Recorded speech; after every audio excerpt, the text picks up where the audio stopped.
تعالوا بقى النهارده كده نعمل مع بعض حبة سمك كده مشويين. شايفين بقى الجمال مع حبة رز بالبصل.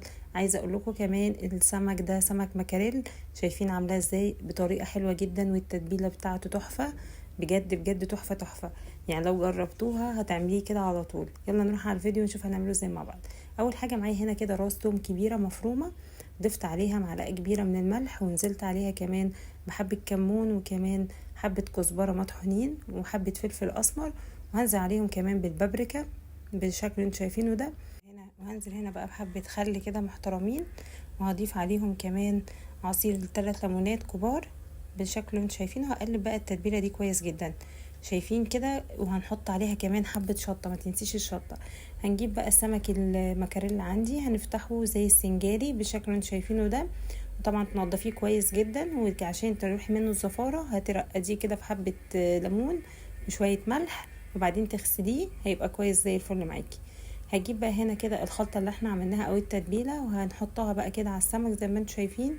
وبعدين بقى هجيب كده حبه تتبيله من اللي احنا حشينا بيها السمك او تبلنا بيها. هضيف عليها هنا كمان حبه فلفل كده متقطعين قطع صغيره. خلي الخضار بتاعك دايما متقطع صغير جدا علشان يبقى شكله حلو. وحط عليه كمان طماطم متقطعه، وكمان هنا بصلايه كده متقطعه قطع صغيره. ونزلت عليهم كمان بجزرايه كده كبيره مبشوره بالشكل ده. هقلب بقى كل الحاجات دي مع بعض، ودي الخلطه بقى اللي هحشي بيها السمك. شايفين هحشيه بالشكل ده. عايزه اقولك بقى هتحطي السمك بتاعك تحت الشوايه بس، ايوه تحت الشوايه بس، وهيستوي وهيطلع معاكي زي الفل. ما تحطوش خالص، ما طلعيش الفرن من تحت وبعد كده من فوق علشان ما ينشفش معاكي السمك ويتحرق. تمام. قبل بقى ما ادخله الفرن بتاعتي هرش كده رشه زيت صغيره.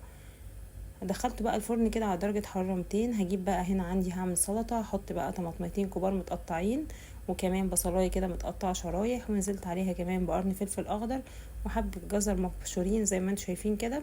وهنزل عليهم كمان دلوقتي بمعلقة كده من الثوم اللي هي بتاعت طبعا الخلطة اللي احنا عملناها مع بعض. وبعدين بقى هنزل عليهم كده بربع فنجان من الخل بالشكل اللي انتم شايفينه.